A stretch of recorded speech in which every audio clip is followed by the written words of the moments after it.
Redtail Press presents The Ballad of Huck and Miguel by Tim Deroche. Illustrated by Daniel Gonzalez. Narrated by Tim Deroche. Notice: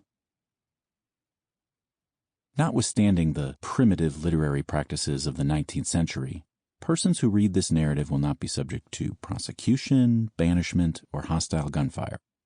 I can, however, make no such assurances to those who should decline to read it. The author. Chapter 1. Me and Pap light out for California.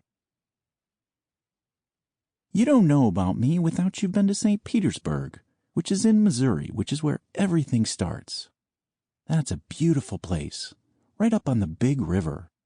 It's a wild place, too, where there's all sorts of bully critters in the woods, and some of the people are just as wild as the critters. But there's some regular folk, too. Nothing don't change in St. Petersburg, but real slow. My friend Ben Rogers, his mama says that time done forgot us altogether, and that people are talking and living just like it's still the 1800s, even though everybody knows we already passed 2000 year. Well, I can't vouch for it. She might be stretching it a little bit, but then again, maybe not. It weren't a good thing, but a bad thing, in her view, for folks to get stuck like that. As for me, I like a place that don't change too much. There's other places, I'll tell you about one of them, where things change all the time so fast that a body can't barely keep up.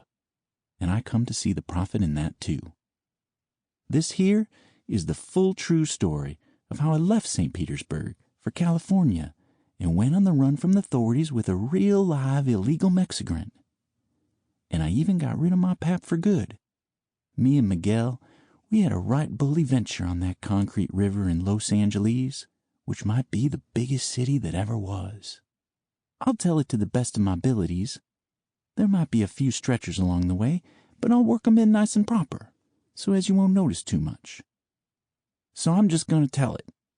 For near on 2 months, Pap had been going on about California. He got to thinking that his troubles was all the responsibility of Missouri and St. Petersburg and the low-down people who lived there. "Sometimes I have a mighty notion to leave this place, once and for good," he says to me. "Alphonse, he says that a man of quality has more of a chance in California. That's a place where nobody's going to hold a man down like they do here." Alphonse was his friend in a way, though I weren't too keen to have a friend like that myself. Pap said in Los Angeles a man could get rich just by walking down the street and picking up all the money that the other folks dropped while they weren't paying attention. He said there was great big palm trees as tall as a mountain and an ocean so vast that it would make the big river seem like a muddy little creek running through the forest. "That's the place for you and me, Huck. We can do better in a place like that." And he said that the women there was of a higher quality than in Missouri, and that they had discriminating tastes.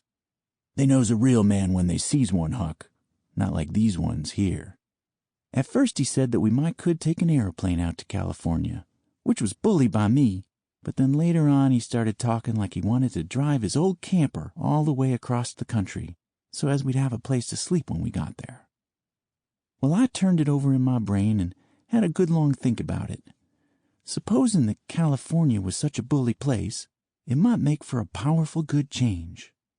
But Pap, I was pretty uncomfortable about being alone with him for a good long while. Every now and again he'd get himself cleaned up and sober, and he'd make to get a job for a time. But that weren't for long. Pretty soon he'd find himself liquored up all over again and get handy with his old leather belt, and he weren't too kind to me in times like that. So I reckoned that I wouldn't go to California with Pap, and I'd try to get away from him, and maybe he'd leave without me, and I could get free of him that way. I run off with Ben Rogers to the woods, and we fashioneered a lean-to where I could sleep under, and made a hole in the ground where we hid a pot full of food with a rock on top of it to keep out the critters. Every night Ben would go back to his house to sleep, and then in the morning, on the way to school, he'd stop by to say hello and drop off such truck as he'd been able to borrow.